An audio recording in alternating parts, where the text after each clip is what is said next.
Hi, everyone. Welcome to the 13th Annual Graphic Novel Making Contest Awards Ceremony. My name is Jill Bourne, and I am the City Librarian of the San Jose Public Library. I'm thrilled to have the honor once again of emceeing this great event as we celebrate another year of the Graphic Novel Making Contest. This is an exciting day for us when the library gets to recognize and celebrate all of the creators who entered the contest this year. It's always incredible to see what a wide range of talent we attract every year. This year, we received a total of 193 entries from 202 aspiring comic creators in 5 different age categories.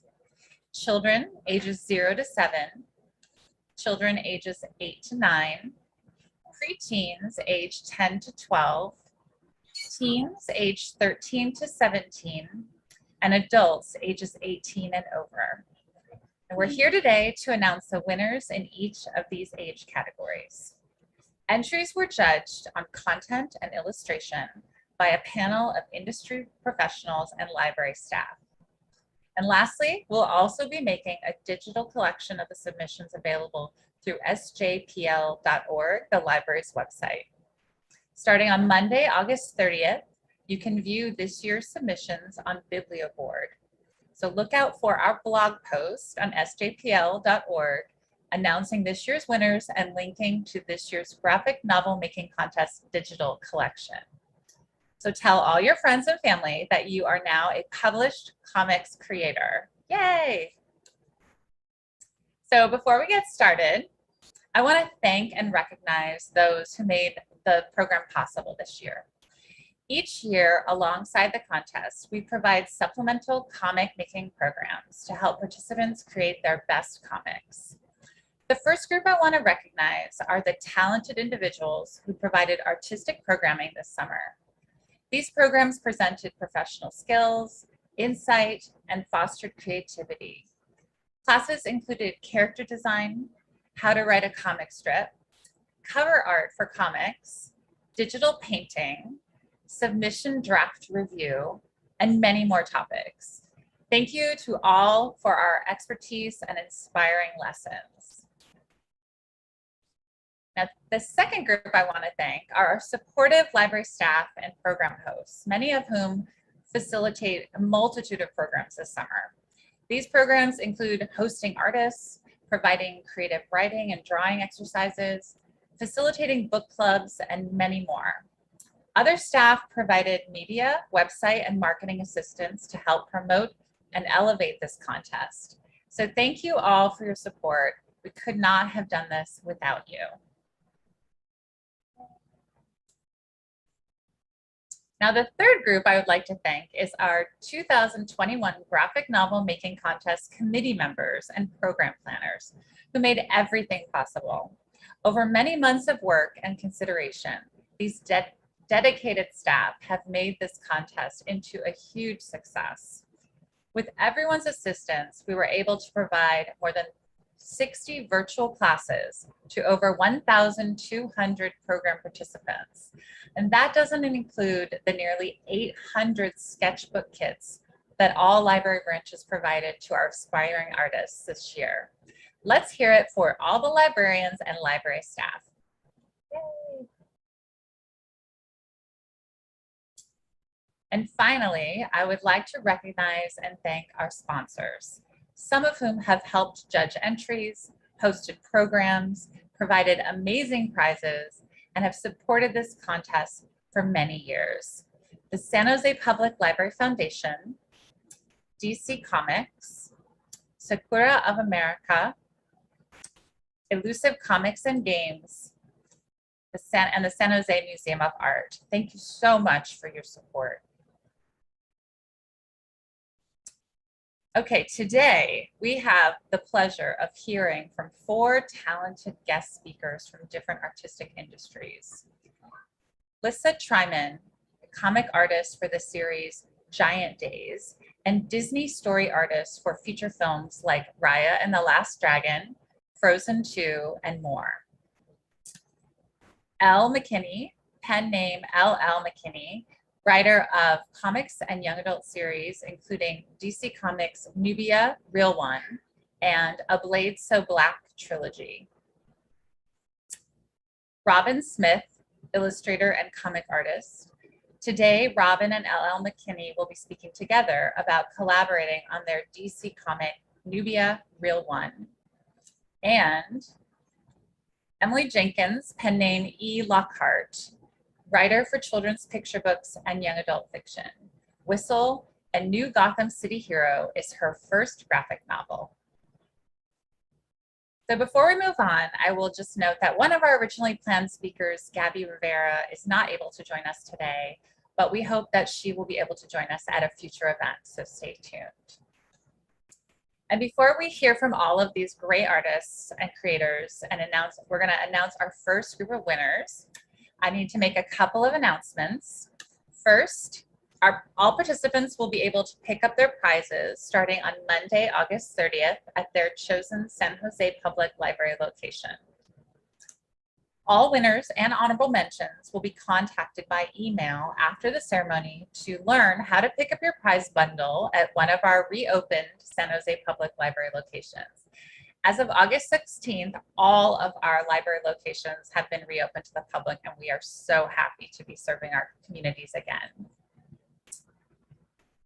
Next, a recording of this ceremony and other graphic novel making contest news can be found at sjpl.org/graphic novels. Check the webpage regularly throughout the year for upcoming programs, contests, and reading lists related to comics and graphic novels from the San Jose Public Library. And now it's time to announce our first group of winners for the graphic novel making contest. We will start with our youngest winners from the children ages 7 and under category. Honorable mention goes to Arav Gupta for the entry titled Rocco's First Day of School.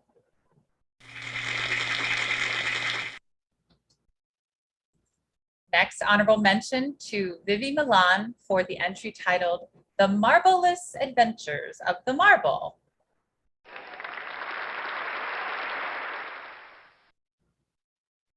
Third place goes to Seth Jushim Jung for the entry titled Scientist Unicorn.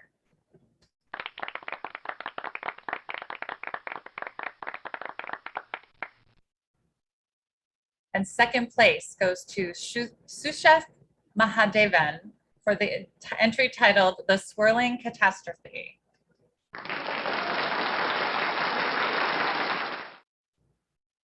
And first place goes to Mark Romanovich for the entry titled My Round Parrot.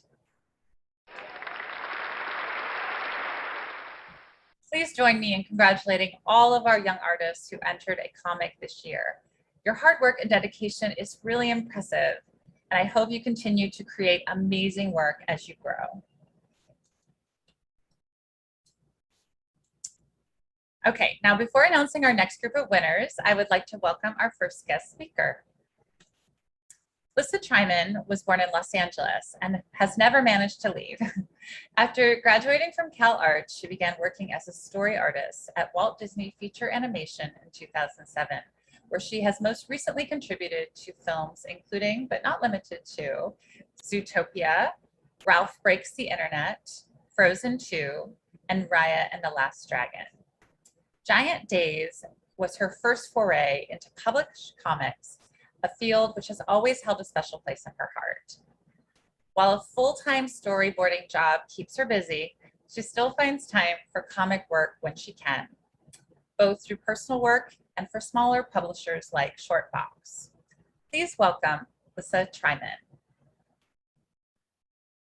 Hi, everybody. My name is Lissa, and first of all, just congratulations to this first round of winners. That's super awesome stuff, and I can't wait to see, the winners in all the other categories. This is so awesome that y'all are doing this.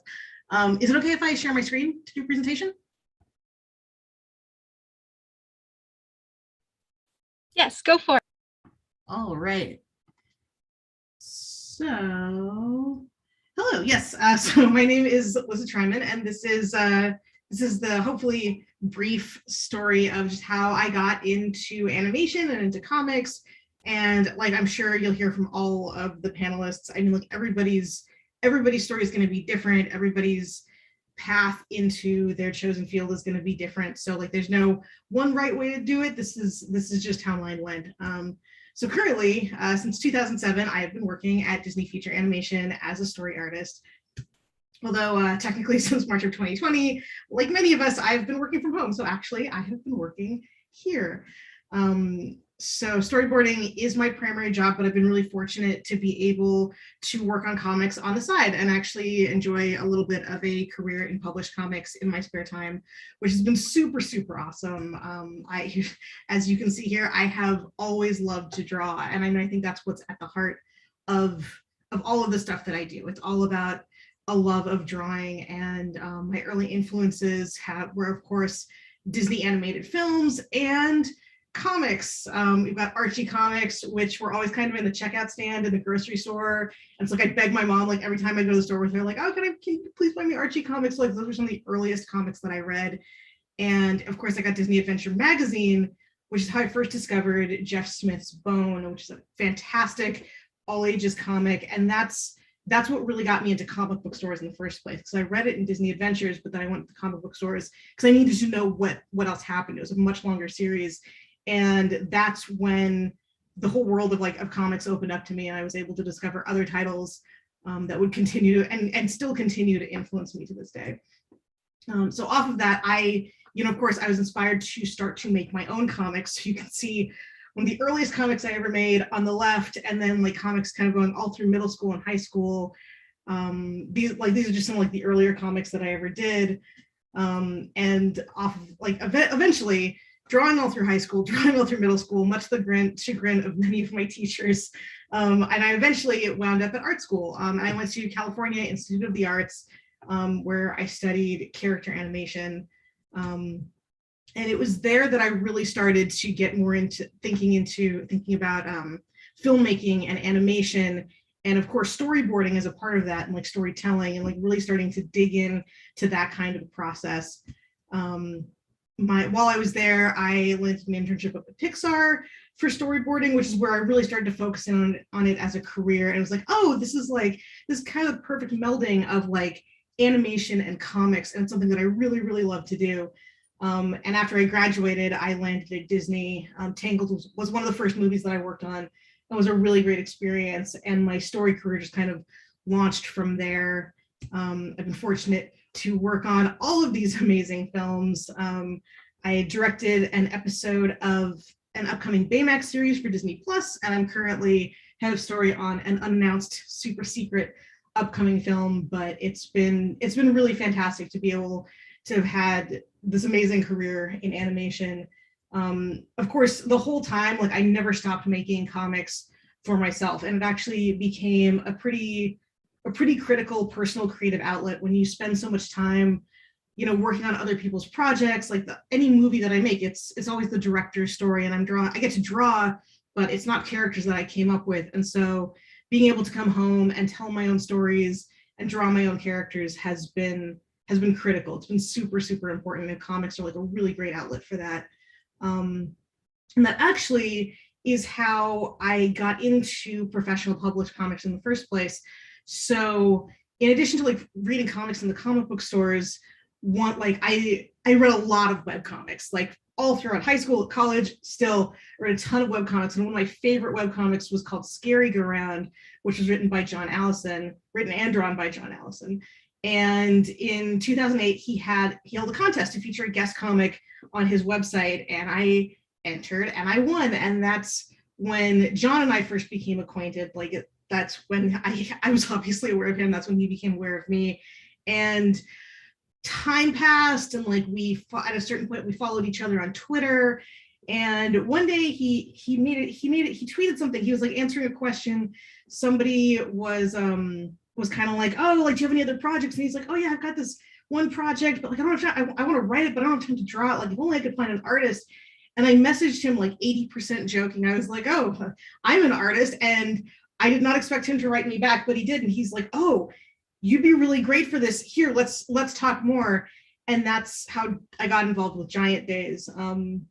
it came together really quickly, and it was something that like I wasn't sure if I could do. I was like, oh my god, I have this full-time job, this is a full published comic, but like I was like, you know what, I've always wanted to do this, I'm just going to go for it. And so I got to work with John's pages, and I did the pencils and line art, or the pencils and inking, for the first 6 issues of the series, which honestly, like it took on a life of its own after I left. Like, I'm really proud to have been a foundational part of this series. I think it's amazing. It's a great like young adult series if anyone hasn't read it yet.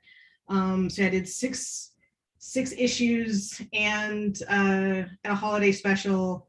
And I did cover art for the series for a while, which was also really fun. It was like a nice small way to be able to stay involved as the series continued. And cover art is actually something that kind of carried over into other titles. It's in with the work that I did on Giant Days, like it kind of put my work out there, and like people who had other comic titles who needed alternate covers or like special editions or things like that would contact me and be like, hey, can you do like an alt cover for this and that? And it's a nice way to do kind of just like really fun little pieces and just like dip my toe into a bunch of little stories and worlds and things like that, without committing to a long-running series. And that brings me to Shortbox. So for those who have not heard of Shortbox, Shortbox is an independent publisher in the UK run by one woman named Zainab Akhtar. And it came out of her love and her passion for comics and for seeing diverse styles and diverse voices, and really like giving people a platform to get their vision and their art and their stories out there. And I've been a fan of it from the beginning. She's published some amazing content. It's really great. I highly recommend that you check them out. And so one day out of the blue, she emailed me and she's like, hey, would you be interested in doing a story for the next round of Shortbox? And like, it's one of like, to be asked was one of like the greatest honors of my life. And so I was like, of course. And I'm like, I'm super busy with animation work, but I'm like, you know what? I don't care. For Shortbox, I will do this. So for the first time ever, I sat down and I really wrote my own story. And I'm really proud of this. I'm really proud to have been able to do this. I think it came out really great, and it's something that like from beginning to end was really all mine. And it's a really great feeling. It's a really cool thing to have been able to do. So it's a good point for a quick diversion, just to talk about like comics and storyboards and really how the two of them are similar. Comics and storyboards are both visual narrative mediums, which is basically kind of like you're using pictures to say this happened and then this happened and then this happened. They're just kind of arranged a little bit differently visually. Both of them utilize very similar artistic skills. You have to think about composition, positive, negative space, and like how you're using different compositions to convey different kinds of emotions and feelings and things like that. You're also using composition skills to kind of like to direct the eye of your audience. In animation, it's from shot to shot. So if you've got like, oh, in this shot you're looking here, and then this next shot you're looking over there. In comics, you're kind of thinking about how the viewer's eyes are going to be directed across the page, and then even from one page to the next. And in both, you're thinking about characters, and you're thinking about stories. Like, who are your characters? What are they doing? Why are they doing it? Like, this is stuff that across any spectrum of storytelling, you're thinking about all that stuff. And of course, both comics and storyboarding let me draw, which is really from the beginning. At the end of the day, like that's all I want to be doing, is to be telling stories by drawing. So even though like I'm not doing as much published comics work anymore, I'm mostly doing storyboards. It's all just like, it's all about drawing, and it's all about telling stories, and it's all about doing stuff that I love. And I do still find time to do personal comics, mostly about my dog these days, because he's my whole world. He's super cute. That is the end of my presentation. Stop sharing. There we go.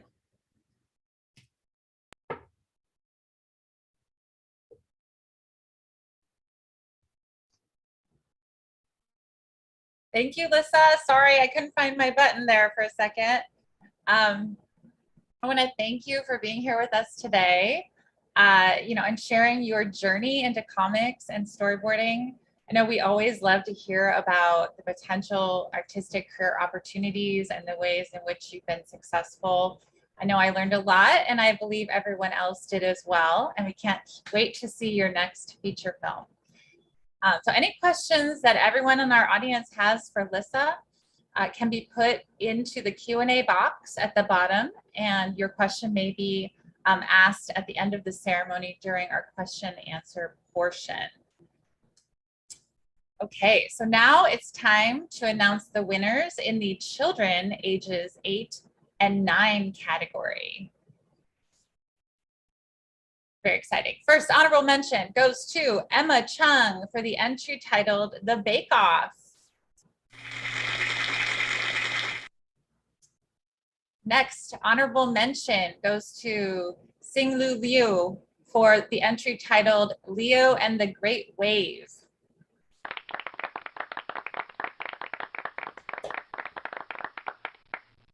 And now third place goes to Oliver Yao for the entry titled The Ninja Strikes Back.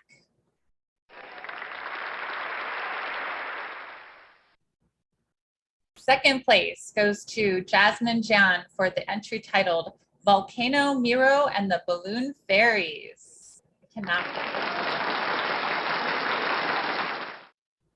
And first place goes to Audrielle Walter for the entry titled Warrior Baby. Thank you to all of our young artists who entered in our children's ages 8 and 9 category. And congratulations to our winners. Yay. Now, I would like to welcome our next guest speakers, McKinney and Robyn Smith. Named one of Root's 100 most influential African Americans of 2020, Latrice L. McKinney, writing as LL McKinney, is an advocate for equality and inclusion in publishing and the creator of hashtags Publishing Paid Me and hashtag What WOC Writers Hear. Elle's also a gamer, a blurred, an adamant hi-hi stan, living in Kansas City, spending her free time plagued by her cat, Sir Chester, whose full name is Fluffmeyer Bloop Snoot, Purrington Wigglebottom, Flufferson III, Esquire, Baron O'Butterscotch, or hashtag Sir Chester for short. Her works include the Nightmareverse books Nubia, Real One through DC, Marvel's Black Widow, Bad Blood, and more. Elle is also a Gryffindor with Slytherin tendencies. Robyn Smith is a Jamaican cartoonist known for her mini comic, The Saddest, Angriest Black Girl in Town, illustrating DC Comics Nubia, Real One, written by LL McKinney, and Black Jose Press Wash Day. She has an MFA from the Center for Cartoon Studies and has also worked on comics for College Humor, Nike, and The Nib. She loves cake and her cat Benson and holds on to her dreams of returning home to the ocean. Please help me welcome Elle McKinney and Robyn Smith.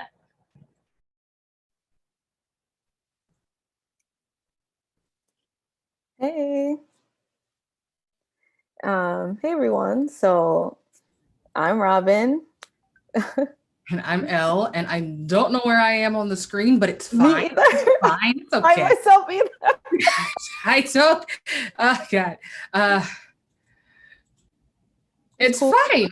It's okay. I'm not even gonna poke at it anymore. Take it away, Robyn. Sure. So yeah, I'll start since my pictures are up on the screen. So yeah, I actually wanted to start out by talking about the fact that I actually didn't really start drawing until I was 12, which is what these, like, that's the age I was with these drawings here. I really wanted to be a fashion designer. I grew up in Jamaica, and again, like, I really liked drawing when I was a kid. My dad, he's an artist, but unfortunately I wasn't like a super talent. I wasn't a gifted child when it came to drawing. And I actually had an art teacher when I was younger tell me that I wasn't very, very good. So, I mean, hearing that, I had actually decided to to not draw. And it wasn't until I started watching, I'm not encouraging anyone to go ahead, but Watch America's Next Top Model was actually what got me into fashion and fashion designing. And then from there, I was like, you know what? I should design my own clothes. Oh, I could draw. And then, you know, my dad, he was a very encouraging figure in my life. And then he showed me Archie comics, and Archie is my main influence. I didn't really get into superhero comics that much when I was a kid because they weren't as accessible in Jamaica at the time that I was growing up there. They are like a little more now, but it's still like the comics in Jamaica. I would like to like start to flood my country with comics. But yeah, it was really Archie and taking the time to like, you know, read these stories. And I found that I wanted to also tell a story, but with pictures. You know, I moved from fashion design and then I got into portrait work, which is what my dad does. And I really thought I would be doing portraits for the rest of my life. But here I am now, like working for like DC and getting to meet like spectacular writers like Elle. And, you know, it's been an honor to sort of start from really not believing in myself and thinking I wasn't able to draw, just to have like someone as patient as my dad, like in my life, to be like, no, anyone can draw. You just need to take the time to like practice. And I guess I don't have a full-on story as to like how I got to this point. It's more just like building up my confidence over time. And sorry, someone's like driving through a gate. But sort of like building up my confidence is to getting to the point where, you know, I was able to actually draw a comic. I didn't think that I would be able to. I thought, you know, again, in my head, it was like an American art form. So only Americans were allowed to do comics. It was like a weird, irrational sort of reasoning I gave myself as to why I wasn't like allowed to do comics. And it like took me believing that, oh, I want to tell stories. And then from there, studying comics in like college, and then moving on to like a comics program, which is the Center for Cartoon Studies in Vermont, which also offers classes to like many different ages. So I highly recommend the place. They like took the time to teach me like the different steps you have to take to tell a story through comics. And from there, I was able to get on through Nubia. I'm super happy that that's the path that you took, because the reason people love this graphic novel is because of your art. So I'm going to say it every time. You can make that face if you want to, but it's not going to stop. Hi, I'm Elle. Sorry, I was fangirling over Robyn's art, which I tend to do. And I am not an artist. Okay, so I'll say that I did draw in school, but mostly because my dad is an artist. He was a portrait artist. He's pretty good. It's really good, actually. But he likes working on cars, so that's what he does. And I was too impatient to stick with visual art. It's a lot easier to erase words on a Word document and then put them back the way you want them, as opposed to trying to erase a picture and get it just right. I have no patience, none. So my hat's off to all artists and all people who want to do that, because I could never. But I got started in traditional storytelling, traditional public side with prose, with first book, which came out in 2018, which is an Alice in Wonderland retelling. It's A Blade So Black.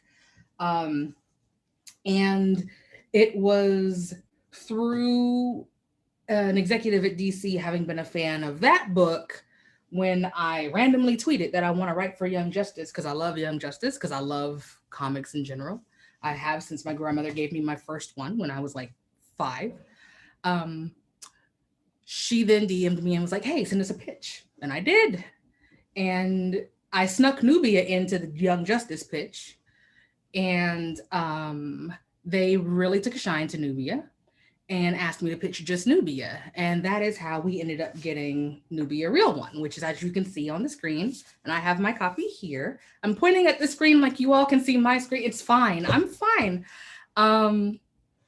But I was laughing at me. I'm laughing at myself. But that's how I got into comics. And then I was blessed to be able to continue it because I have also worked on official Wonder Woman titles. Again, Nubia, only this time she's grown and she's Wonder Woman. And it's really cool to be able to do that because, you know, Nubia is DC's first Black woman superhero who was introduced in like the 70s.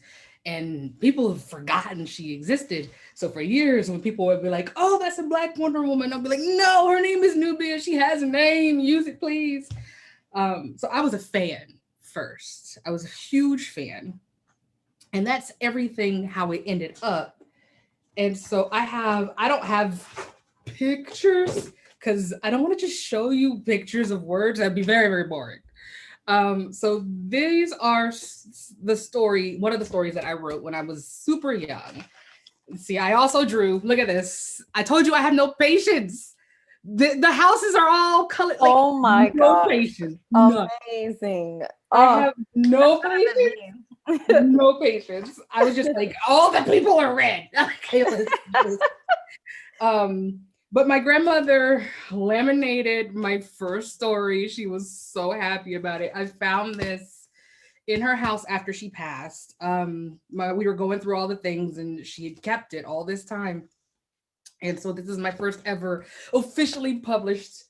And this was when I was maybe, I want to say 4 or 5.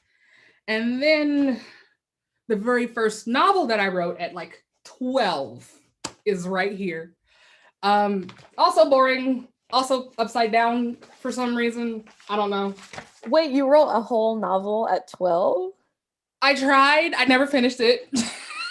Oh my gosh, that's incredible. I feel like the reason I even got into drawing was because writing was definitely not my strong suit, which another reason is why I love hearing you speak about your journey because I don't talk, I draw. So, you know. I tried so hard. I have some, and I don't have access to any of it because I didn't think I would talk about it. But there are a few pictures that are kind of passable. Like I went to school for game art and design, so I had to draw, but I didn't. Mm-hmm. I was there for the storytelling part mostly. So those are 2 examples of how it started and ends up where it's going now. And I have a similar trajectory with you, Robyn, whereas when I first started writing, it's changing now and it's getting better, but there were no covers like this when I was young and reading science fiction and fantasy. To the point where when I finally started to write for being published, this is the first book that is published, but as you can see, it's not the first one that I wrote. Mm-hmm. And even in this one, which I don't count because I wasn't trying to be published, I was just writing at that point. But on the goal to be published, I have written, this is the 4th book that I had written. And the first 3 were about white boys, because that's all I read in the category of science fiction and fantasy as a kid. I thought that's what you had to write in order to be published, because that's all that there was. I'm going to say that it's all that there was that was being provided by the librarians and so forth in my circle. Because Octavia Butler was a thing, but I didn't find out about her till college. So that's why I'm super happy to be here. I feel blessed, like I said, to be able to work on these stories with people like Robyn and Aletha Martinez. And I also got to do a Power Rangers comic, which like, what? I'm just doing all my childhood hits, and I get to do storytelling for my own characters through this stuff. For my comic spaces, it's honestly, I just want to write all the heroes and stuff that I loved growing up that I couldn't, I wasn't allowed to play because you can't be that, you're a girl. You know how it goes. So much of that, yeah. So much of that. So I love being able to contribute to the canon. That was such a formidable part of me wanting to become a writer. And hopefully I'll inspire someone who not only will see the representation on the page, but will see the representation behind the page. Because I have had kids come up to me like, I didn't know that I could be a writer until, you know, I saw you or I saw this person. Right. I mean, that's the thing. I didn't think I could really draw comics until I started doing it for myself, because I didn't do enough research to find that there were other like there was only one other Jamaican cartoonist I know of, and then to like then discover other like Black women who are doing comics. I was like, okay, there is a space, you know, and just hearing like how much work they had to put in to get to where they are. And I feel, you know, they're trailblazers. They like made it easier, even though it's still difficult for me. Like they still made that leap easier for me. And I feel like one of my favorite things about Nubia, and having worked on it with you, is that so much of both of us was combined to create this comic. And I feel like when I'm doing comics, and I know you've spoken about it, like while you've been writing and creating these characters, is I finally get an opportunity to incorporate my friends and my family in a comic book. I got the chance to, like, literally almost everyone's character design and background characters are all just my friends from Jamaica. There's like, even if you look very closely in Nubia's room, she has a postcard and it's from Jamaica. And I'm like, maybe she has a Jamaican pen pal. I don't know. But I mean, it's real now since I drew it. And knowing that I can make things real by drawing them in it is now in this comic book. It's, I don't know, it's such a great feeling. And I didn't think I'd get here, but again, I mean, I feel very blessed to have gotten here. And I don't know, I just feel like those who even want to attempt making comics, like no matter like how old you are, at what point you are like in your life right now, or in your comics making journey, let's say you haven't even started yet. Like, again, I didn't start drawing until I was 13. I feel like people are usually like, oh, I've been drawing my whole life. And I just don't have that story, but yet I am still here, you know, having done a comic for DC and Nike and, you know. And it's Harvey Award nominated. What? I just gotta just a little bit. But yeah, I feel very much the same, Robyn, especially since I've loved comics since I was little, but I'd never conceived of writing a comic until I tweeted that those few years ago. It just wasn't in my headspace to think that I would be able to do this thing again, because I hadn't really seen the people behind, you know, the scenes who represented anybody from our community. So that is a very abridged version of how I came to write after sucking at drawing. So I guess there's another story. If you're not that great at it, you can still do it. You can still be part of comics. Do not give up. You will find your niche. Definitely.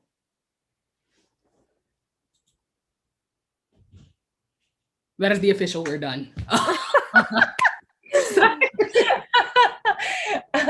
Thank you so much, Ellen, Robyn. Although, you know, it was making me think that although we started doing this program virtually because of the pandemic, I think we all feel really blessed to be able to hear and learn from premier artists from all over the world, like yourselves. And personally, I loved hearing about your experiences and your creative journeys, and then this collaboration together. I know that our local artists and storytellers and their families in this program love hearing about how each of you has successfully built your careers. One of our not so secret goals of this program is to empower our residents to tap into their creativity and build their confidence to pursue the arts if they want. You know, artists seem like such magical people, the folks who are successful. And I think it's so great how accessible you make your journey and how encouraging you are to all of our young artists here today. So thank you again. If the audience members haven't already, make sure you check out Nubia Real One And if you have any questions for Elle or Robyn, you can put them in the Q&A and stay tuned after our ceremony for our live Q&A. Okay, so let's continue to celebrate our amazing participants by announcing the winners of the preteen 10 to 12 category. Honorable mention goes to Lucia Nguyen for the entry titled Stand Up.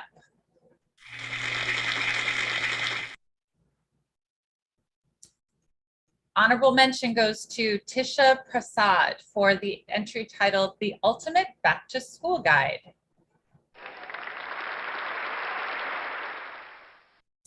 Third place goes to Aya Lee Miller for the entry titled To Save the Earth.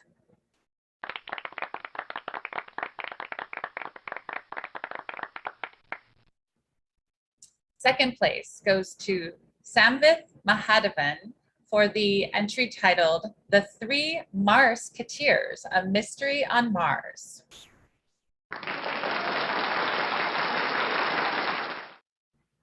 And first place goes to Veronica Yakovets for the entry titled The Key to Time. Congratulations to all our winners. And thank you all for all the preteens ages 10 to 12 who submitted amazing comics this year. Okay, we are right on time. We're going to now take about a 5-minute intermission. So please enjoy the cover art and images from some of our submissions this year, and we'll resume in 5 minutes.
Okay, welcome back, everyone. It's now time to announce the teen winners, those in the 13 to 17 years of age category. Honorable mention goes to Hosu Lee and John Ryu for the entry titled The Floor in the Sky.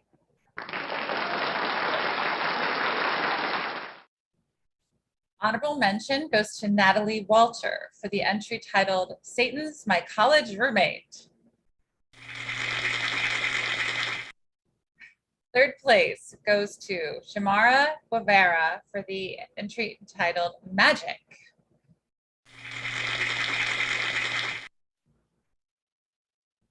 Second place goes to Grace Jin for the entry titled Thanks, Dad.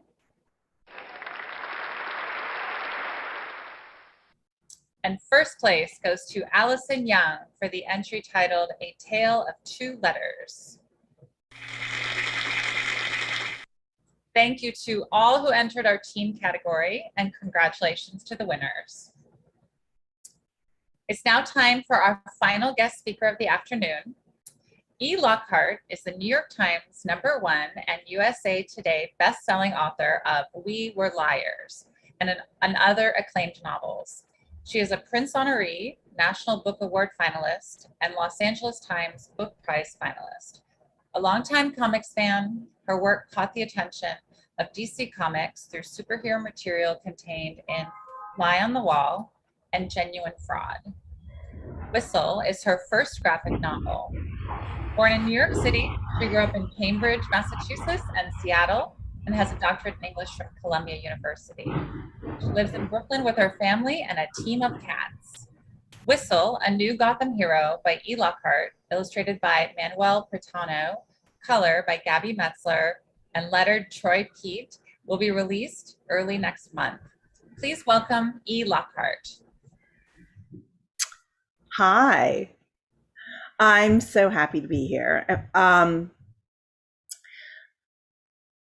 It's been amazing this past hour to be in a virtual room with so many young writers, adult writers, teachers, supportive parents, brilliant minds.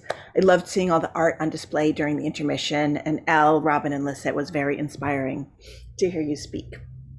On the screen, you're seeing some slides from my new graphic novel, which is my 12th novel for young people, for young adults, and it's my 50th book.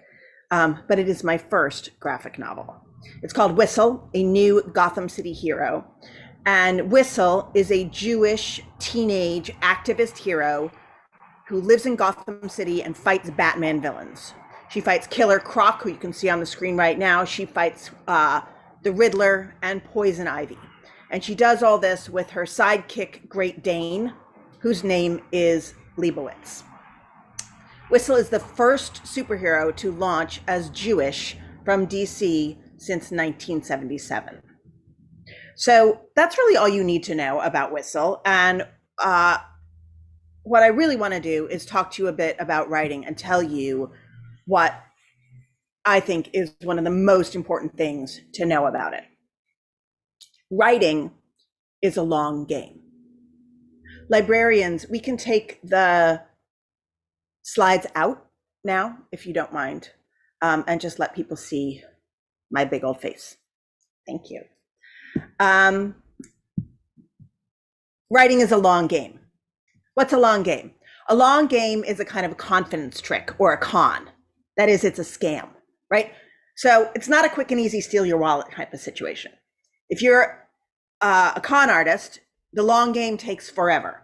So let's imagine you are a con artist and you want to say scam an unsuspecting sucker out of $5 million. $5 million.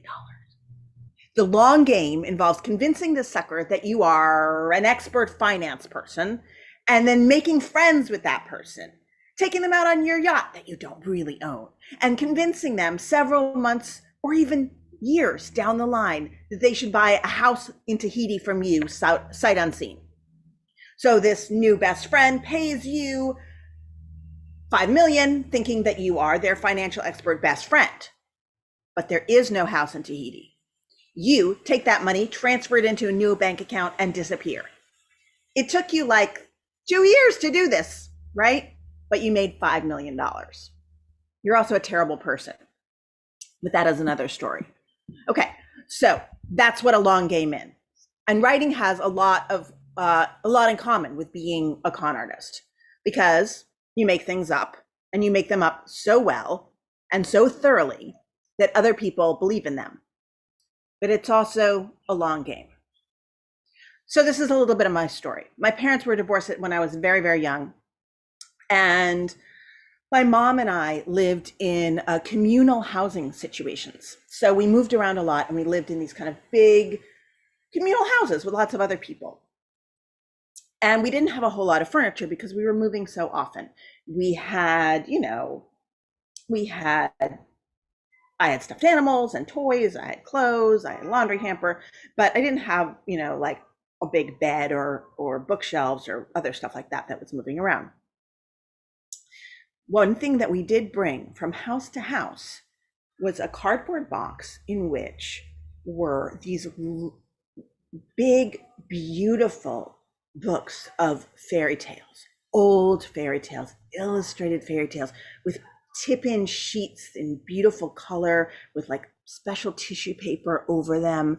And I would take them out and I would have to wash my hands first, and my mom would kind of hover over me to make sure that I didn't like rip the pages or anything like that. And I would read, or my mom would read to me, these fairy stories. So what were we doing bringing these super fancy fairy tales from house to house when we didn't even have a bookshelf to put them on?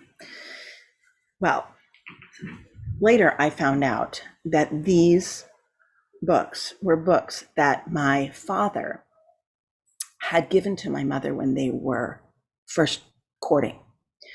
So we were metaphorically carrying a box of my parents' marriage around from house to house. And I was allowed to look at it with clean hands under supervision and being very careful not to rip the pages. Okay, 38 years later, I wrote a book of fairy tales. It's called Brave Red, Smart Frog. And I retold in that book a number of the fairy tales that I had read originally in those big fancy editions that we were carrying from place to place. I also wrote a book called We Were Liars, which is my best known book.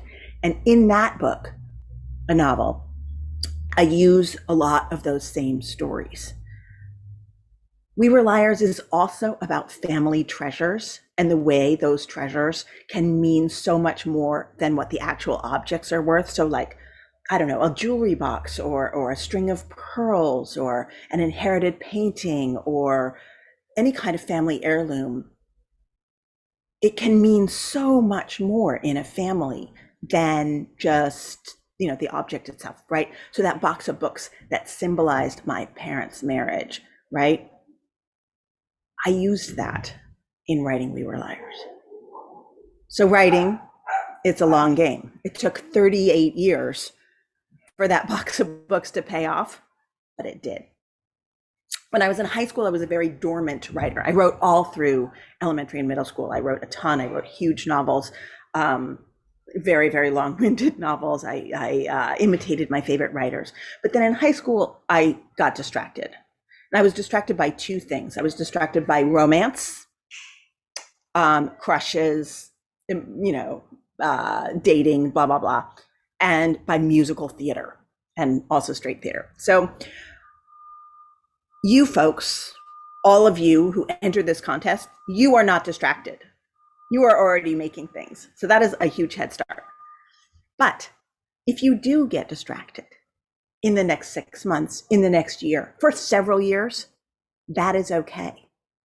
Parents and teachers, if you are worrying, let's say 6 months from now, oh, my kiddo won that fancy writing competition, and now there is no writing going on. What is happening? Has the kid lost the mojo? Why are they not motivated? I want you to stop writing. Stop worrying. I want you to stop worrying, because if anyone identifies as a writer, there is always writing going on. even if nobody is actually typing or putting pen to paper, because writing is a long game. The two things that I have written the most about in my life are romances and theater. So all that time I spent obsessing about those things and not writing, it paid off. I got interested in comics when I was a kid, and I was growing up in Seattle, like ages like 10, 11, 12. And my uncle Richie used to take me and my cousins down to this comic book store that's still there in the Pike Place Market area of Seattle. And it's a big store, and it had new comics and it had memorabilia, but it also had these nice cardboard boxes, basically bins of really cheap used comics. And they were like 10 cents each. So he would give us a couple bucks and we could buy a ton of comics. So my cousin Sarah and I, really loved Archie comics and Richie Rich and a lot of those kind of everyday life comics. But my uncle was buying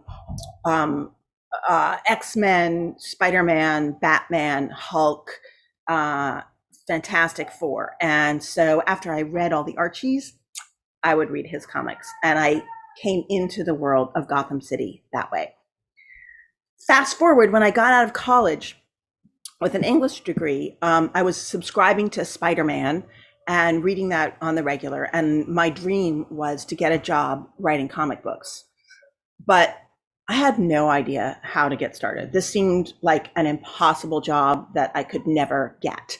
I didn't know even how you would begin to get started. So basically, I shelved that dream, but kept on writing. And now, all these years later, I've had the chance to invent a superhero for DC. So it was a long game, but those Saturdays that I spent in the comic store eventually paid off.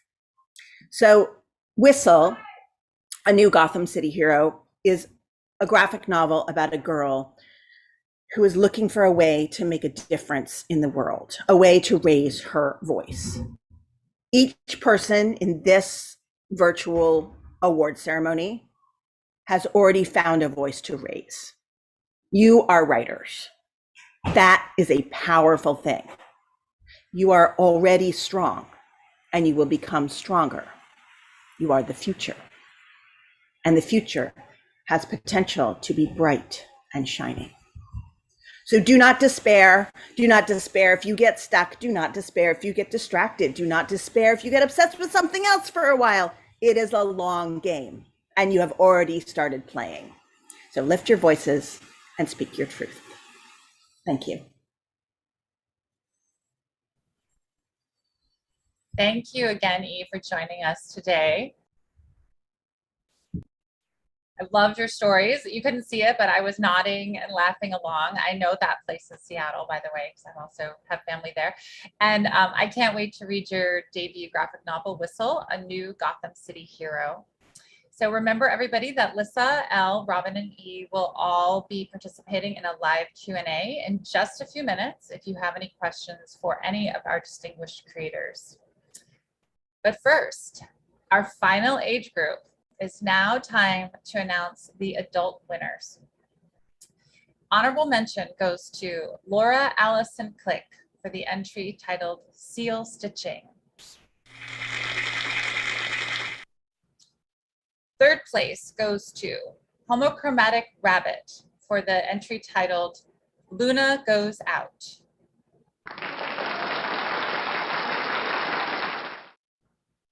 Second place goes to Gilbert Armendariz for the entry titled Albert the Dog, Race Dog. And first place goes to Janvi Ramchandra for the entry titled Your Love Language. Thank you to everyone who entered in the adult category, and congratulations to the winners. So now it's time to thank you all for attending our event here today, to all of our program hosts, our sponsors, judges, and to our special guests, Lissa, L, Robyn, and E. And before we start our Q&A session, I have some final but repeat announcements. A curation of submissions will be available online through BiblioBoard starting Monday, August 30th. There, you'll be able to read this year's submissions as well as a special section of all of the winners and honorable mentions. Participants and winners, please remember to pick up your prizes starting on Monday, August 30th at the SJPL location of your choice. Please keep an eye out for more graphic novel programs and activities coming up later this year by going to sjpl.org/graphic novels.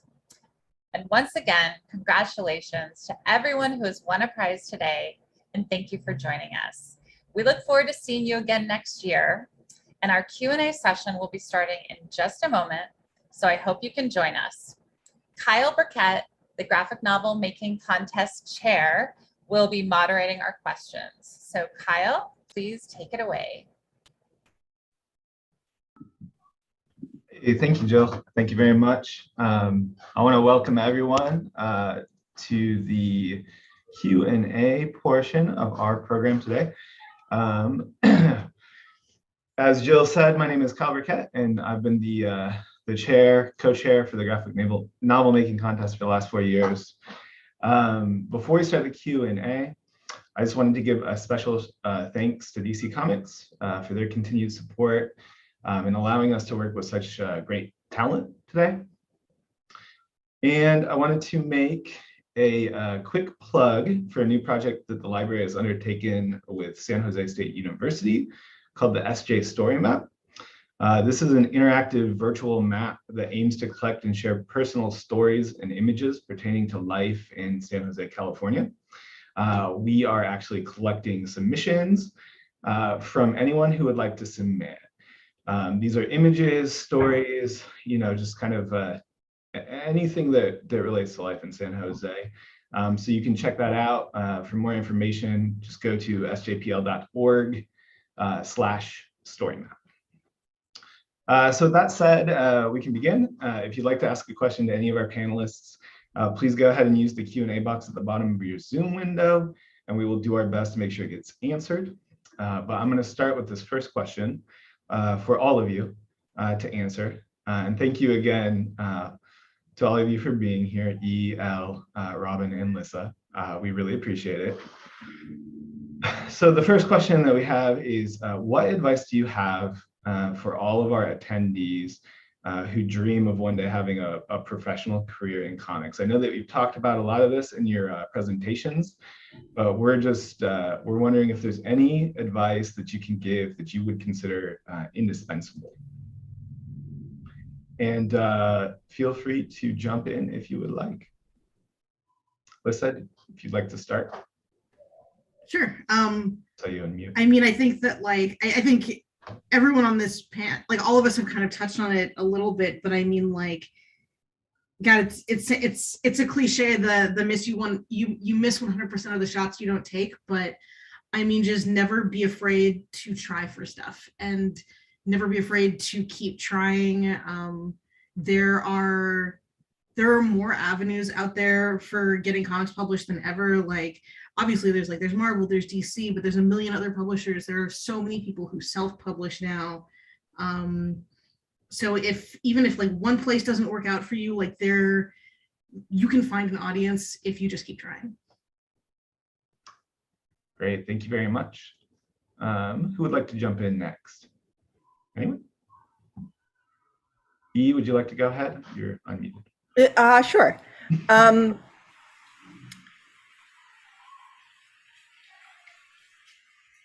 I think the thing that hampers most emerging creators is the fear of the rejection. And everyone who's here already submitted to a contest, right? Already got over that fear of hearing a no and not winning. And the more you can tap into that part of yourself that is just did I get what I want? Not this time. And that's the whole reaction you have to the rejection. Did I get what I want? Yes, yay. Or no, I didn't. So you have to try the next time, right? Not to think, oh, I suck, I stink, my work isn't good enough. Just did I get what I want? Rest doesn't matter. What matters is that you're making stuff and lifting your voice.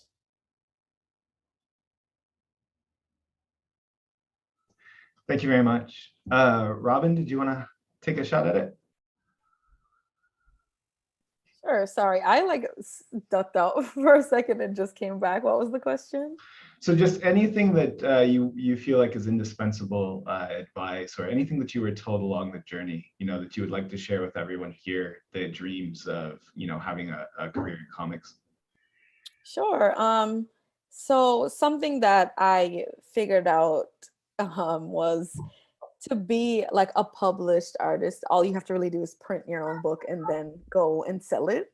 And then you're self-published, and self-publishing is how I got my start, and going to conventions and meeting new people, and even going to conventions as an attendee rather than like someone tabling, I think was also just, I love when I meet people who are just like, I didn't get a table, but would you like to trade? I'm just like, yeah, give me a comics. Like, I love reading anything new from anyone. And I mean, I consider them also a published artist, believing in like what you're putting out there and making comics purely for yourself, I think is the first step.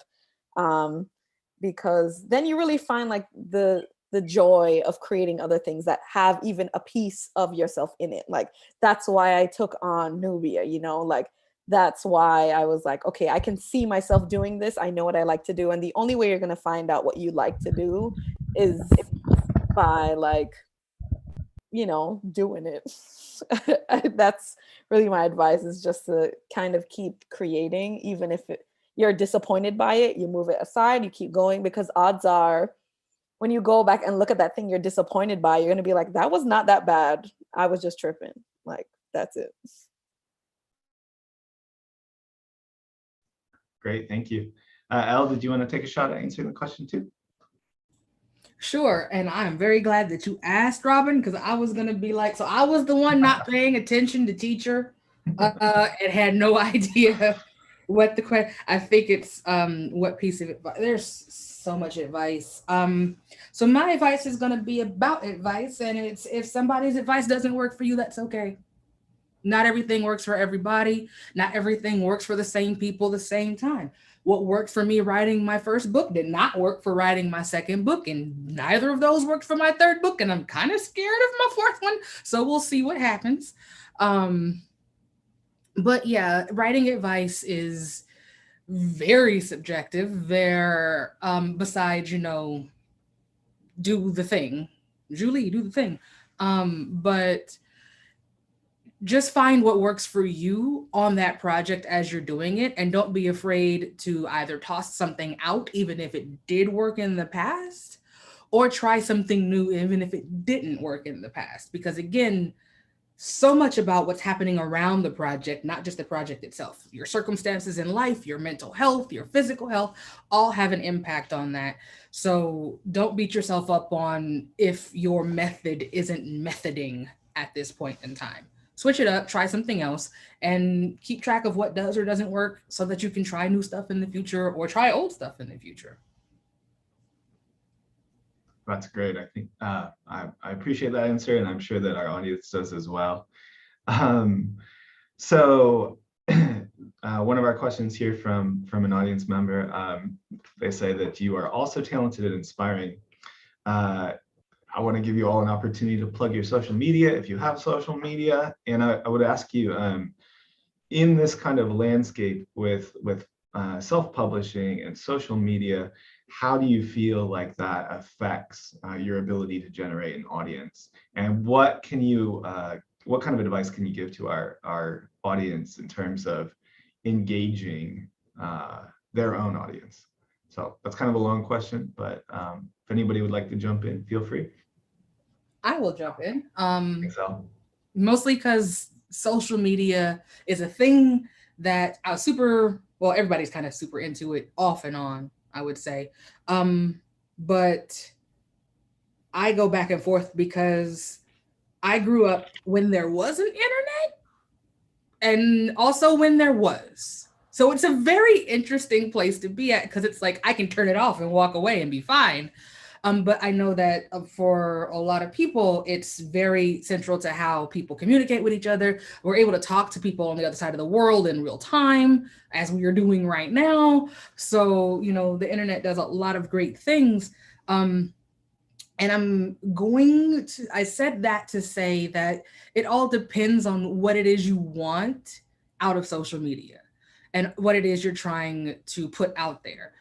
Social media presence for, say, a prose novel doesn't really matter. It's not going to move books unless you're like Beyonce or something, you know, and you just announce it and then people will run and buy it just because you're Beyonce. It can help, but it's not something people stress over it when honestly we shouldn't. And I say people, I mean me. I did the same thing. But I would say I'm not the artist, but I have had artist friends who have had more success with social media because visual medium is something that can be consumed in that sitting. If it's especially like, you know, a still or a portrait or something. Whereas with prose, that's hours to a days to a week's commitment. So the different mediums will matter more than what it is you're trying to do with the social media as well. I'm mostly on there to be a fan, to holler with other fans about things that I do or don't like, about what is or isn't happening. I mostly use social media to connect to other creatives. It's how I got to write Wonder Woman and Nubia and Power Rangers to begin with, is because I said stuff on social media and people who liked my work reached out to me. So it all depends. There's no, just like with advice, there's no hard, fast rules. There's no right way or wrong way. Well, the wrong way is just don't be a jerk on social media. But other than that, it depends on what it is you're wanting to do for it. I'm not trying to look for a reader base. My readers will find the book, and it's honestly my publisher's job. Just gonna be frank. But there are people who are self-published who don't have that background, which is, again, something you probably want to consider what you want to get into. I don't have to do all that because DC is back there doing that. That's what they do. So I'm very impressed with people who do that on their own, because I could never. Once again, I could never. Great, thank you. I want to throw it over to Eve for a second, because I think as someone who predominantly has been a writer and has just transitioned into doing a graphic novel, how do you feel about that? And how do you feel like there's any benefit, or you know, have you engaged with your fans through social media in any kind of a way? You're muted, by the way, sorry. E, you're muted. I'm easy to find on social media at Lockhart or Lockhart Books. The way I think about it is just that I want to be like sincere and friendly on social media. And there's certain topics I engage with that I have decided are topics that I deal with on social media. And then I leave the rest of my life out of it. So I love to talk about books. I love to talk about comics. I love to talk about movies. I'll talk a little bit about fashion, a couple other things. And that's, you know, share a small part of myself that's relevant work. Has just been super fun in terms of Instagram, at least, because there's beautiful work by Manuel Pretano. And I'm just psyched to share you know, all these great pictures that he created. So DC actually asked me to hold them back, or hold a lot of them back. And just yesterday we got to reveal the villains, their villain content before the launch of Whistle. So yeah, I'm just having fun. You know what I mean? It's Instagram is a visual medium, and somebody has already created amazing art, and now I get to share it. Excellent, thank you. Lissa, I want to give you an opportunity to answer the question too. And then also, can you talk a little bit about your experience transitioning into film and to animation from illustration?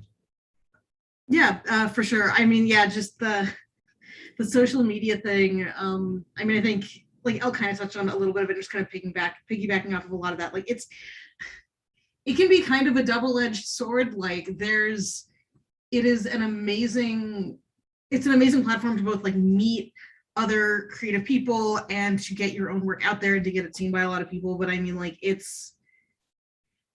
I know a lot of people who have, it's easy to kind of like get lost in trying to figure out what's going to make the social media audience happy. And it can be really easy to balance that with the stuff that you actually truly like to make. And so I know for a lot of people, it can get overwhelming. And so I think that's kind of like, if you can navigate that, I think it can be a really helpful resource. But I know it's tricky. Like I used to be way more involved. I used to be on Twitter, and I've kind of since taken a step back because it's just like after a while I realized I was kind of like stressed and anxious all the time. Like I couldn't put my phone down. And so there's kind of like that thing where it's like you gotta, like, if you're gonna do it, it's like being okay with like walking away from it once in a while. But like if you can use it as a platform to like get inspiration and just put yourself out there and you see what happens, I mean, like the hope is that your audience will find you. So I think it's a great tool for that. I know, Robyn, you haven't had a chance to touch on the social media thing, so like I don't want to get off topic before you've had a chance to weigh in on that if you want to. Yeah, please jump in, Robyn. Oh, I don't have much to say about social media. I mean, it's like definitely a place I've put my work, and then it almost serves as a portfolio, you know, especially Instagram, because I feel like I've had editors then like follow me, and then I'm like, oh my God. And, you know, come to find out I have an email like a few weeks later that's like, you know, we think your art style would work for this. And I think for that reason, social media can be really great, but I am not a fan of it at all. It really does stress me out that it exists. I think that ages me. Like even just saying those words, I'm like, oh God, like I'm not trying to say anything about it. I do enjoy it. I'm on all of it. Like I love all these like little videos and everything. They're all great, but I don't know. There's something like so stressful about like the constant pinging of my phone. I like turn it off. I just can't deal with it. And I just feel like, especially at least since the pandemic has begun, like me and social media are just not, I'm not a fan. So I don't have much to say about it besides it being just a portfolio for now. Gotcha. Can I ask you a follow-up question though, Robyn? Yeah, sure. So we found an interview where you mentioned the difference between approaching the short comics, and we know that you had a lot of early success with the saddest, angriest Black girl in town. So can you sort of elaborate on how your approach and your workflow is different when approaching like a short comic versus a full-on graphic novel? Of course, yeah. I honestly wish that I had taken the time to build up to a graphic novel because, I feel like for a mini, especially one that I've written myself, I'm like, I have an idea of the story. It's like 24 pages and boom, I've made this comic. It's a very concise story. And even though it did take me months, it's still like a process I like use to flesh everything out and make it like this perfect package versus like a graphic novel where I have like, whenever I describe me working on Nubia, I say like it took everything out of me. Like it drained me of my life force is what I say, because I just cared so much about creating this thing and this like longer form story that, it's almost like running a marathon. You have to like exercise, you have to like work your way up to it. And I think more of the difference, besides like it literally just being you drawing pages and pages and pages, is that you have to be prepared to love these characters, like, which I mean, luckily for me, like Elle described them earlier on and I read who they were and I just love them like right off the bat. So being introduced to them, these like delightful teens, it was very easy for me to then spend time with them for like over a year. Like, so the difference really is like you have to love these characters and like love what they're doing and love what the graphic novel really is. And I mean, again, I keep talking about Elle. I love Elle so much. just getting to work with someone like Elle and the story is something it's like something that I wish I could have written myself, you know. And so a lot of it's stamina for sure, but also, you know, make sure it's not gonna take it's not soulless. Make sure your heart is in it, because you have to stick with it for a very much longer than you could have imagined, like, for real.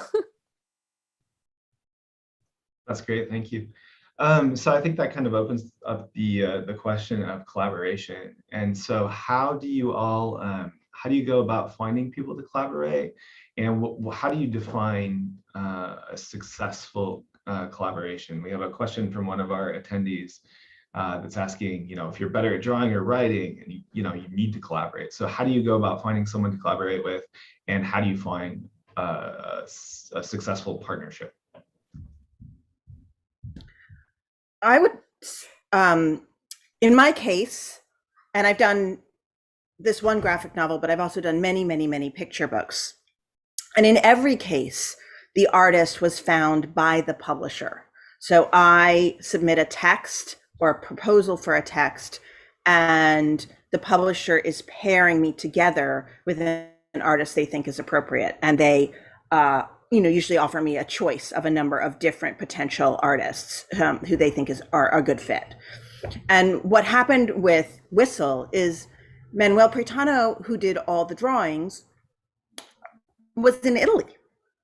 And we communicated only by email. And it was a really wonderful experience. And so I just wanted to share that Manuel, although he has a very specific style and strong opinions, he was really flexible. So if I said, I don't think that's what she's wearing, or I think the most important thing on this page is this feeling and it's not there, you know, he would redraw. He would redraw and send it back to me within a day. So he had this great confidence in what he had to offer. He wasn't, you know, just only trying to please me, but he was also super fluid and flexible. And so for like Whistle's superhero costume, for example, he sent me so many versions of this superhero costume, and I would send him pictures of like Rihanna in a tracksuit and a speed skater winning the Olympics, and, you know, various other things, and he would like take those and put them together and make an outfit, and I'd be like, no, and then he would make a new outfit and he'd be like, I like this one because of this. So he was that flexibility and friendliness and confidence that he brought to the table was just as big an asset as his art skill. That's great, thank you. Yeah, feel free to jump in, Lissa. Oh yeah, no, just kind of building off of that. I mean, and just to speak to like collaborating and back to like the original question of like, if you're good at one but not the other, I mean, like I am a huge proponent of collaboration, like at least like working in animation, it's like it's one big collaboration with all of us. And I mean, I think there's a lot of there's a lot of people out there where it's like people who like put in these big solo efforts where it's like, oh, I did all of this myself. And I think that like that can sometimes really get held up on a pedestal. But I mean, like if you find a good collaborator, like it's just as awesome to do something together. And I mean, it like what makes a good collaboration, it comes down to, and I think this is what he was going to talk about, like mutual respect between artist and writer, and like really just kind of like making sure that like you both want to make the same thing and you both want to make it like as cool as it can possibly be. And yeah, like that communication back and forth that he was talking about, where it's like, I mean, working on Giant Days, working with John, who's an awesome, great writer, great collaborator.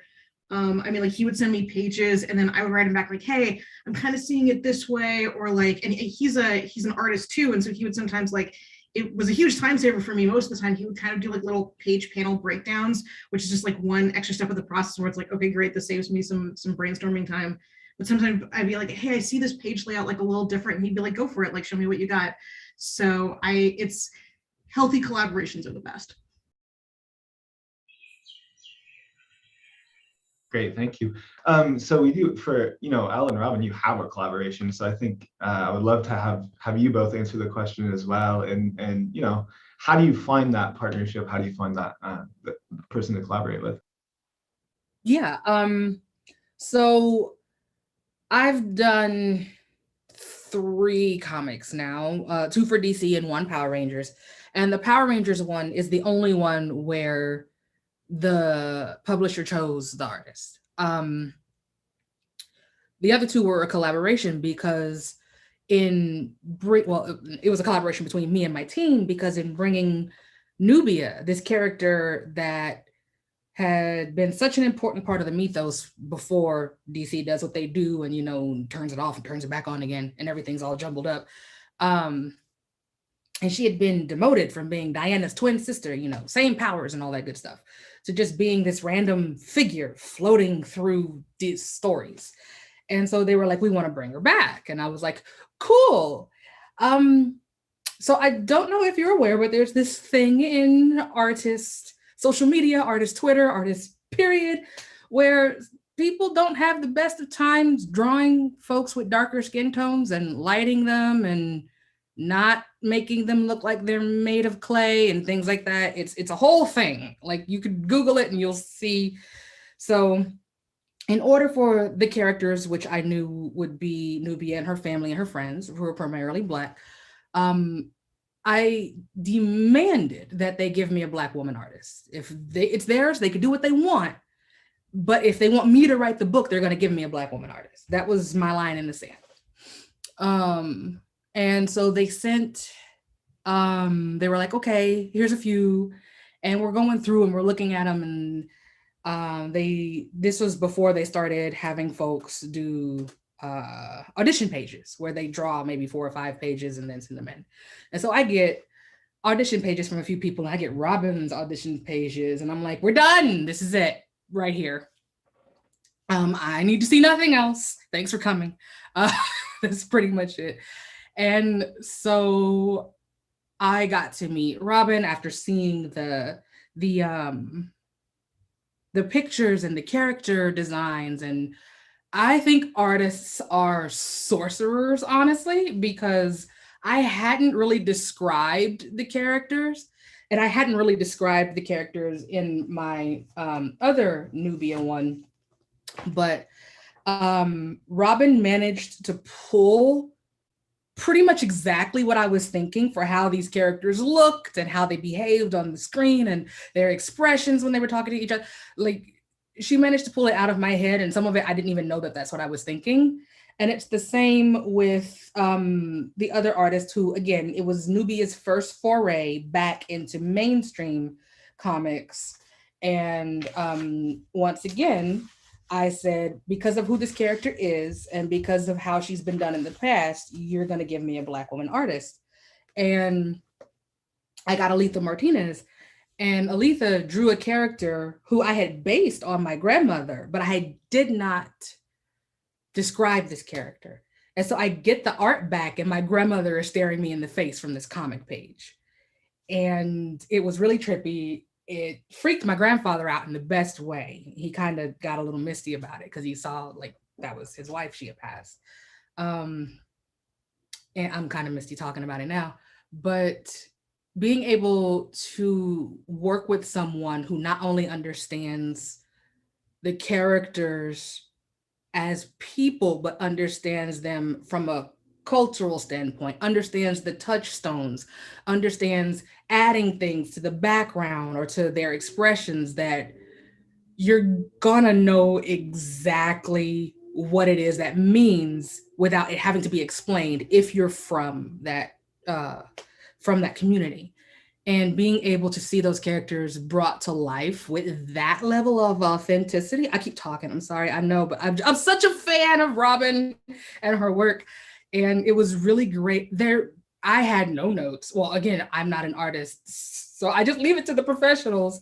But every time I got pages, the only one who ever had notes was our editor. And it was always pretty minimal. Like, I don't recall, with the exception of the ending, but that wasn't an art thing. That was just a world thing. I remember getting pages and being like, it's perfect every time. And I have collaborated where I have sent back notes asking for changes to be made to characters or stances or whatever. But that wasn't so with Nubia Real One. We were telling the story. I was telling the story to Robyn so that she could tell the story to the rest of the world. That's how I view collaboration. And I mean it when I say people love this book because of Robyn's art. The artists do the heavy lifting every time. The writers, we're nothing. We honestly aren't. Anybody could do what we do. It takes a good artist can make a bad story good. A good writer cannot do the same with bad art. The artists are the juggernauts, and I will die on this hill. Thank you very much. I want to give Robyn an opportunity to respond and answer the question too. That was very touching.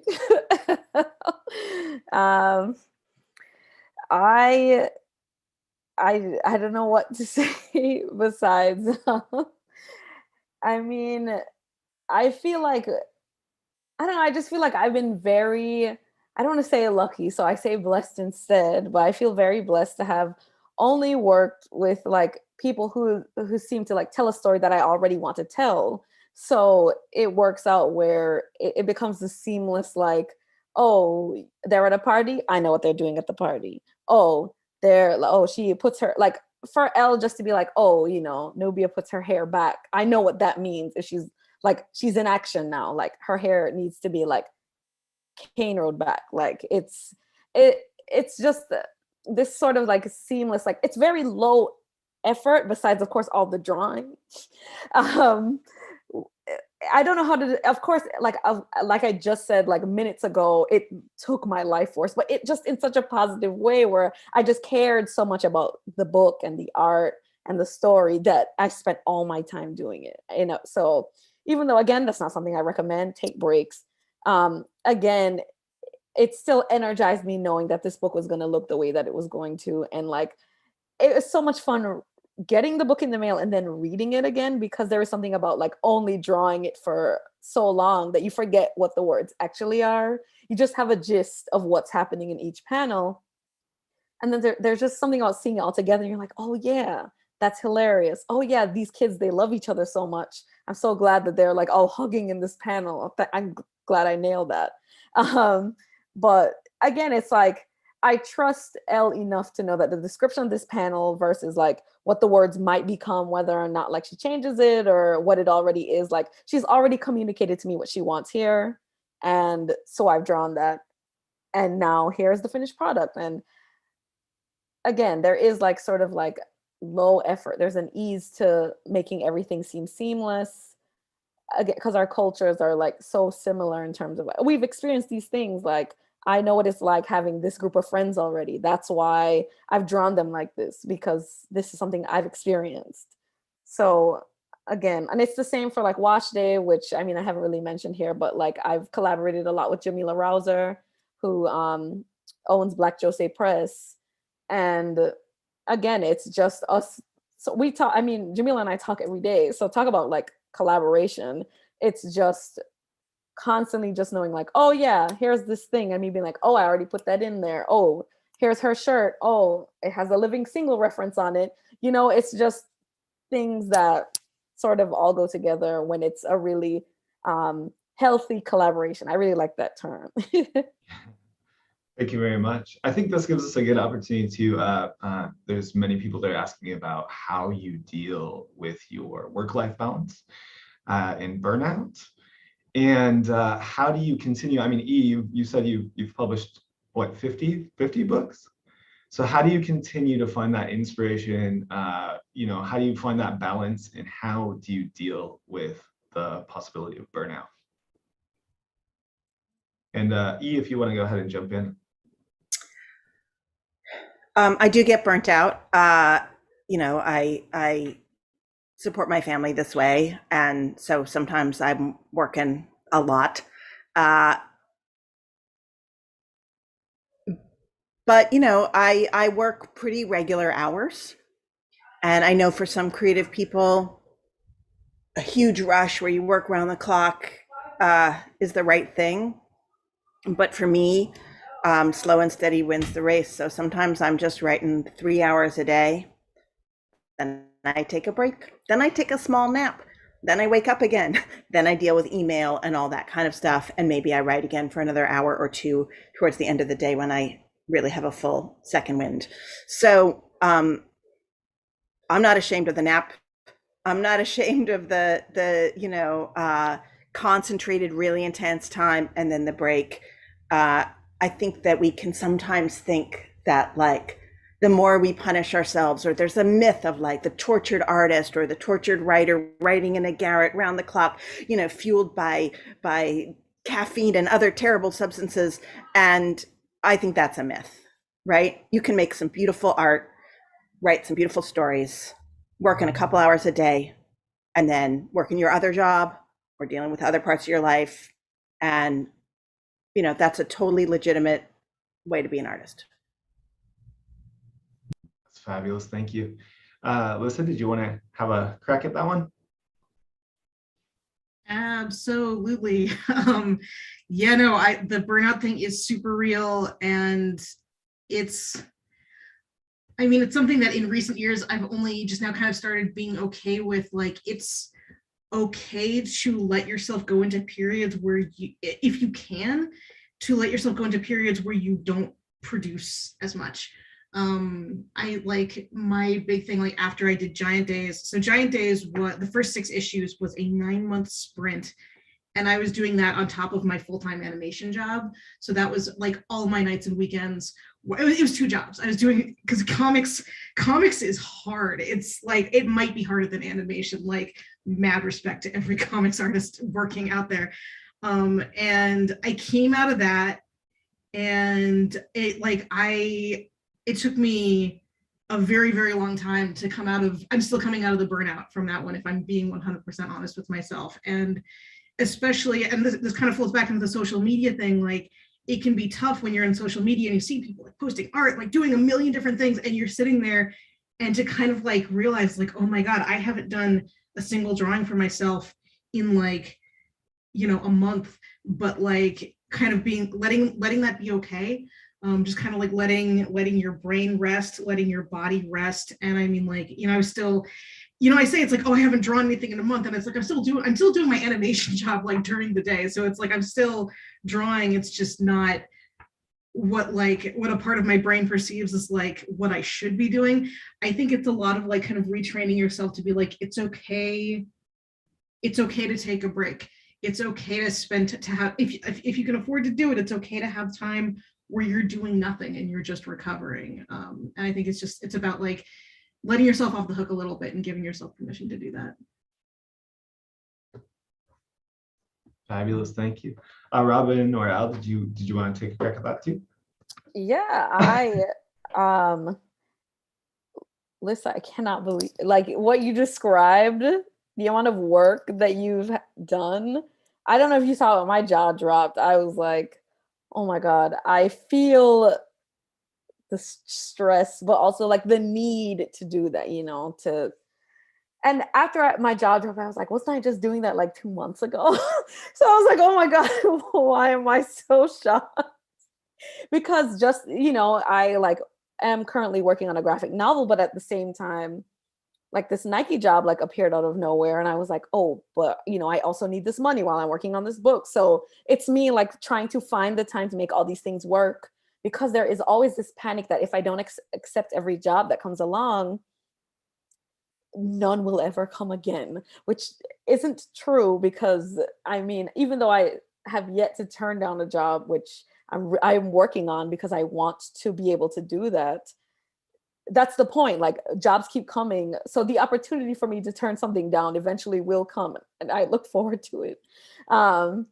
But like right now I am burnt out. Like after going through that whole, like I'm working nonstop on this one comic while working on this graphic novel, and having that layered over like 4 months, it was enough to burn me out while I'm still trying to finish the graphic novel, because I mean, these things are running parallel.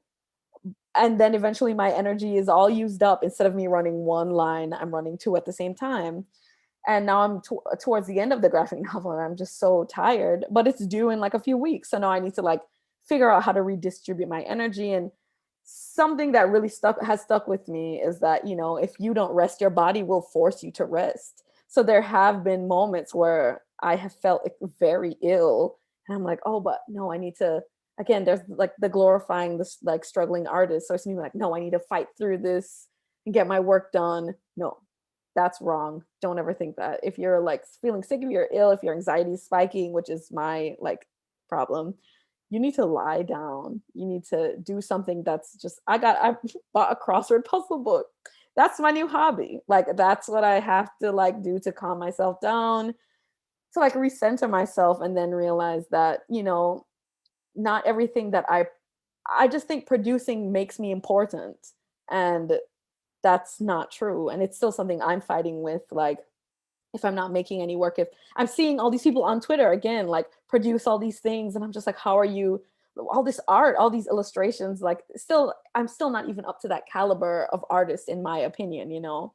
And then seeing that, you know, how am I gonna ever get there? It doesn't matter how far you get, you'll always be comparing yourself to other people, which I don't advise either. You know, just take the time, rest, work on what you want to, and burnout, even though again, I feel like even to some extent, burnout is glamorized because that means you've worked enough to even be burnt out. No, it's no fun. It's bad. I thought I wanted to be burnt out. It's ridiculous to even have those thoughts. So don't do it. Take a break. Do a crossword puzzle. Yeah, Thank you. take all the breaks. Go ahead, I'm sorry.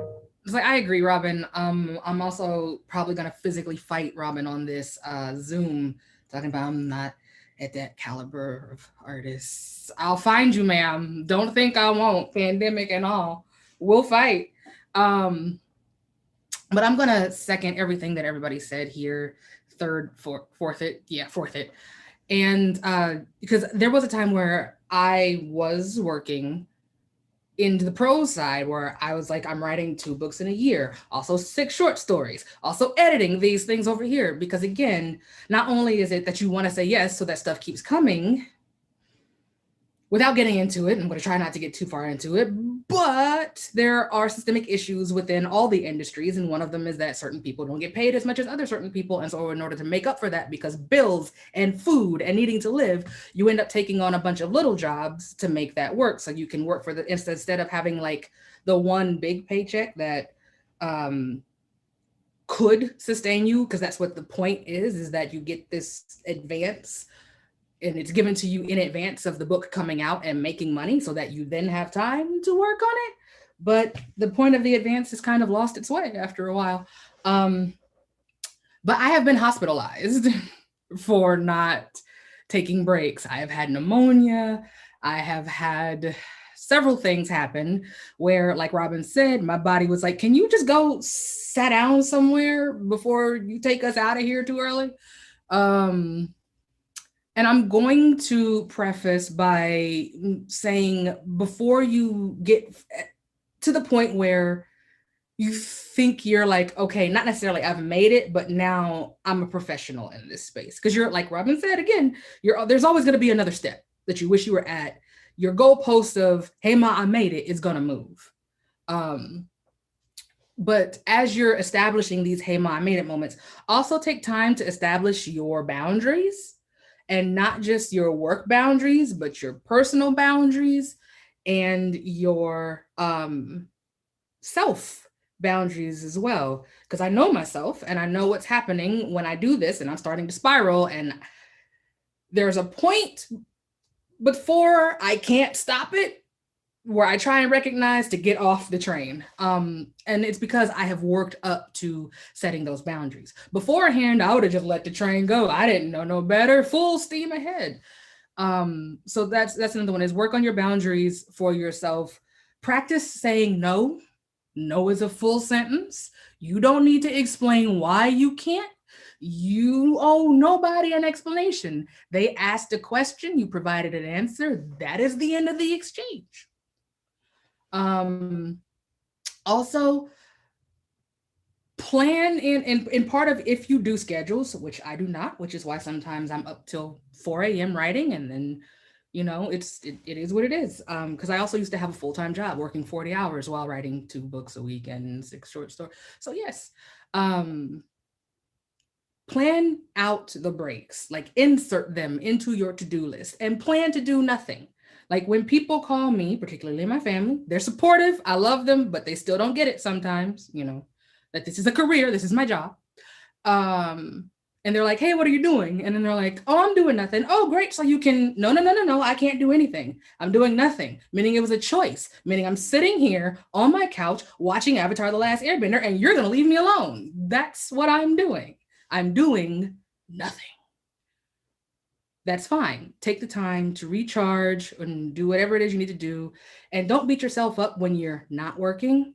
When I'm playing video games, I'm working because that's engaging in storytelling. You know, when I'm watching TV, that's engaging in storytelling.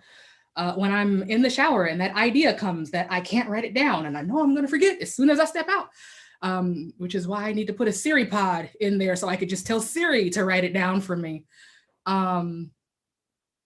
But through those all those moments, just be gentle with yourself. I don't have a work-life balance. I personally have found that the idea of a work-life balance is a lie because that just tells you that life can be balanced, which is a lie. It cannot. It can just be life. So you can find the less stressful option. And sometimes that is just tell other people, no.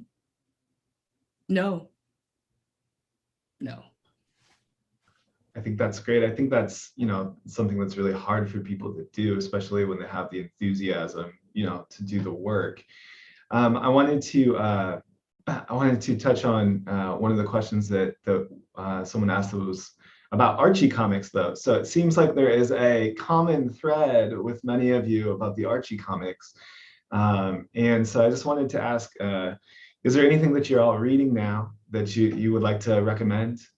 Is there anything, you know, about Archie or any kind of other work that has inspired you that you want to give a brief, you know, plug or just mention in this conversation? Feel free to jump in. Lissa, looks like maybe you're, yeah, thank you, Lissa.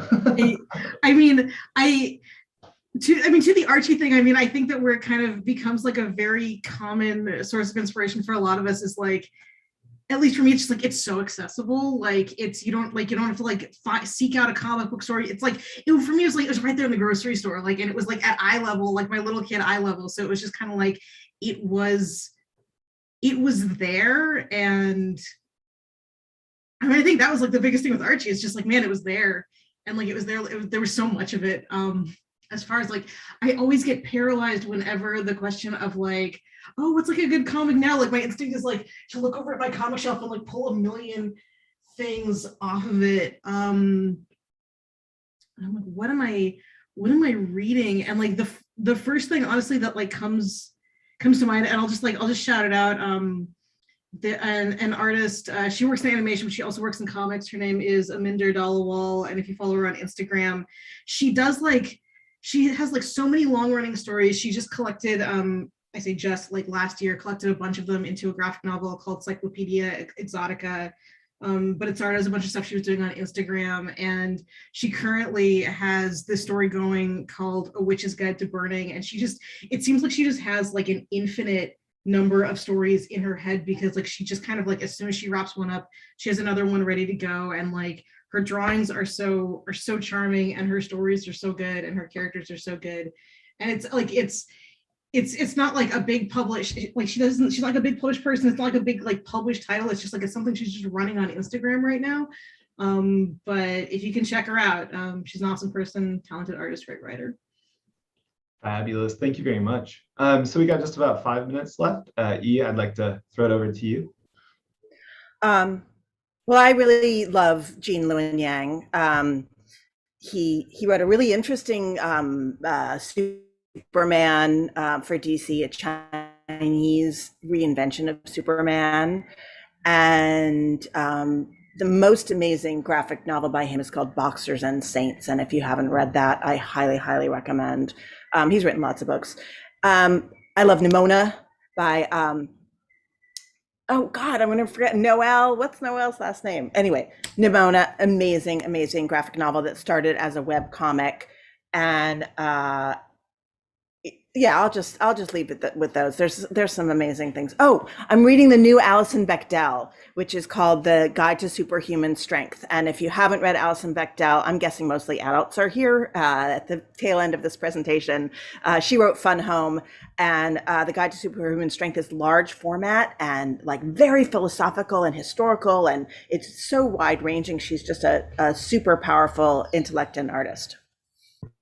Thank you. Yeah, and if anyone would like to throw their social media, Instagram contact, if you're open to having people reach out to you in the chat for everyone, that would be great. I wanted to say too, Gene Young has been a really great friend of the graphic novel making contest. We have had him, and he's fabulous. So I want to give Elle a chance to respond, and then Robyn too. So feel free to jump in.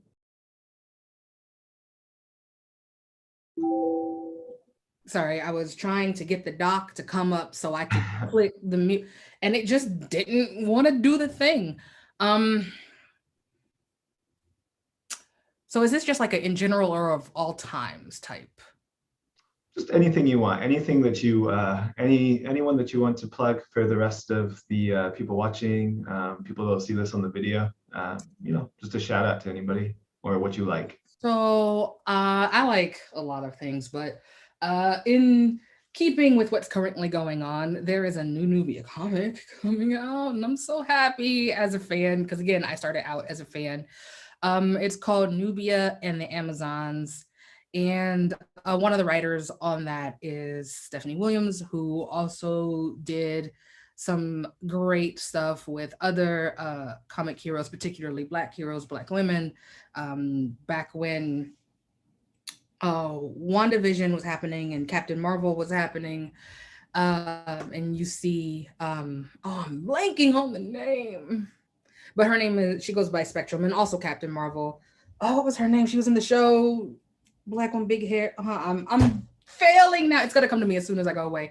But she has on like the black and white outfit. There was a comic about that.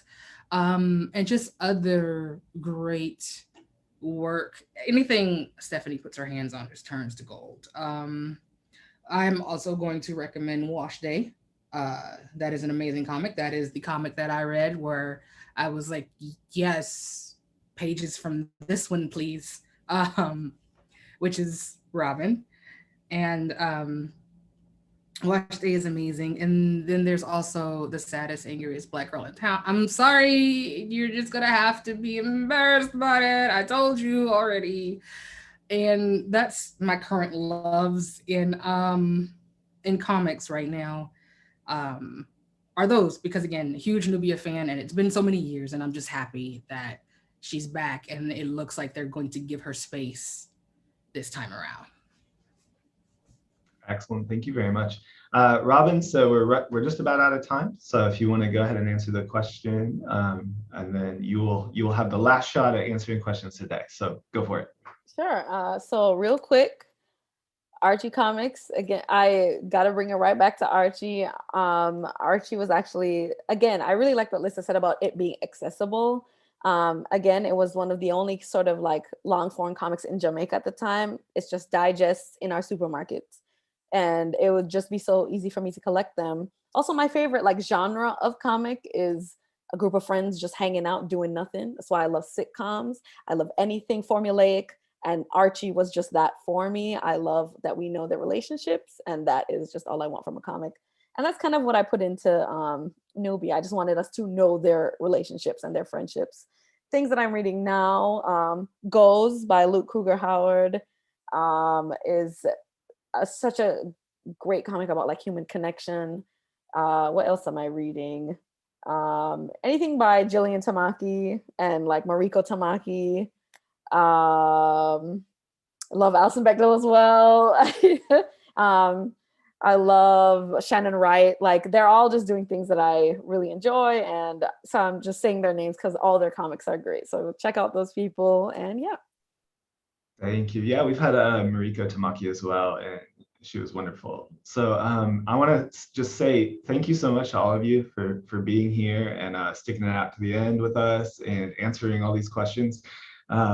We really appreciate it. I think that the wisdom that you have for everyone here that is interested in making comics is huge, and it's going to be a huge inspiration to them all.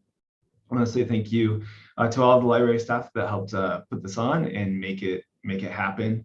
The contest is a very big undertaking every year, and I sincerely appreciate all of the help.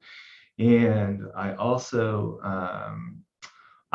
just wanted to say thank you to everyone for attending today and all of your submissions. I'm sure I'm just gonna miss 1,000 things, but everyone that was involved, thank you very much. Jill, if you want to jump in here, that would be great. Oh, no, you did a great job, Kyle. I just wanted to make sure to thank all the amazing panelists again. And we're just so lucky to have such high caliber talent participate with us on this program. And it's one of our community's favorite programs of the year, believe it or not, every year. And so we're so excited. And a lot of that is also thanks to Kyle and the leadership of our awesome team, who have just steadily been making this happen year after year and building the program to cultivate young artists in our community. And also our awesome sponsors. Even when it was a small program, they stuck with us. And so we just want to thank you and hope that even when we're back in person, we want to keep having awesome talent from around the globe, bring them to our community so that they can learn from you and learn how to turn their interest in art hopefully into a career someday. So thank you all, and thanks to the team. Thanks to all of our artists. You're muted. Thank you, and thank you to the Thanks for your judges time. too. Have a good